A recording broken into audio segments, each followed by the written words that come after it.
বলবো সবাইকে আমাকে মনে রাখেন, মানে ভুলে যান না সবাই। ক্রিকেটই যখন জীবন, তখন ছেড়ে যাওয়া মানেই যেন নিজের প্রিয়তমাকেই হারিয়ে ফেলা। তামিম ইকবাল খান নামটা শুনলেই তো চোখে ভেসে ওঠে লাল সবুজের জার্সিটা, নতুবা ভাঙা হাতে বুক ফুলিয়ে দেশের জন্য ২২ গজের ওই লড়াইটা। শেষটায় হয়তো ডাউন দ্য উইকেটে এসে ছক্কা মারা হয়নি, তবুও ৩ সংস্করণ মিলিয়ে ৩৯১ ম্যাচ আর ১৫,২৪৯ রান। আন্তর্জাতিক ক্রিকেটে দেশের ইতিহাসে দ্বিতীয় সফল ব্যাটার। ১৮ বছর ধরে যে পথ পাড়ি দিলেন খান সাহেব, তাকে তো চোখ বন্ধ করে একটা সিক্সার বলাই যায়। কিবোর্ডে জীবনের সবচেয়ে কঠিন শব্দগুলোই হয়তো আজ টাইপ করতে হয়েছে তামিমের শীতকাতুরে আঙুলগুলোকে। আন্তর্জাতিক ক্রিকেটের সাথে বিচ্ছেদের গল্পটা লিখেই ফেললেন চট্টলাল খান। লিখেছেন, আন্তর্জাতিক ক্রিকেট থেকে দূরে আছেন অনেক দিন ধরেই, সেই দূরত্ব আর ঘুচবে না। আন্তর্জাতিক ক্রিকেটে তার অধ্যায় শেষ।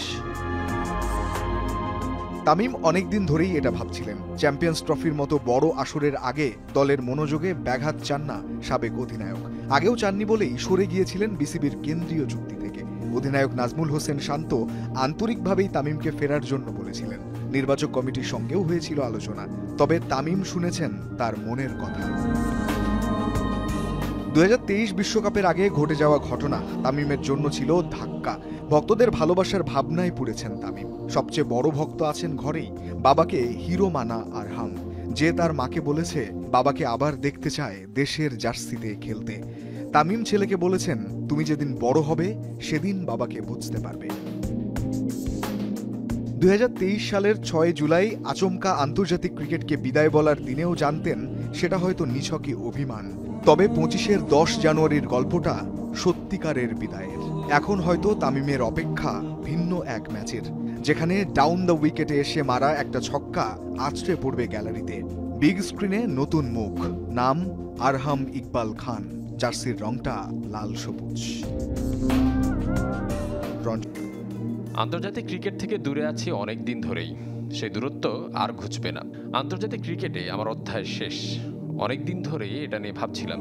এখন যেহেতু চ্যাম্পিয়ন্স ট্রফির মতো বড় একটি আসর সামনে, আমি চাই না আমাকে ঘিরে আবার আলোচনা হোক এবং দলের মনোযোগ ব্যাহত হোক। ফের অবসরেই যেহেতু যাবেন, তাহলে কেন এতদিন ঝুলিয়ে রাখলেন সিদ্ধান্ত? নিজের ফেসবুক পোস্টে তার ব্যাখ্যাও দিয়েছেন সাবেক টাইগার অধিনায়ক। অনেক সময় মিডিয়া এসেছে আমি নাকি ব্যাপারটা ঝুলিয়ে রেখেছি, কিন্তু বিসিবির কোনো ধরনের চুক্তিতে যে নেই, বছরের বেশি সময় আগে যে নিজ থেকে সরে দাঁড়িয়েছে, তাকে পরিকল্পনায় রাখা বা তাকে নিয়ে আলোচনারও তো কিছু নেই। তারপরও অযথা আলোচনা হয়েছে। অবসর নেওয়া বা খেলা চালিয়ে যাওয়ার সিদ্ধান্ত একজন ক্রিকেটার বা যে কোনো পেশাদার ক্রীড়াবিদের নিজের অধিকার। আমি নিজেকে সময় দিয়েছি, এখন মনে হয়েছে সময়টা এসে গেছে।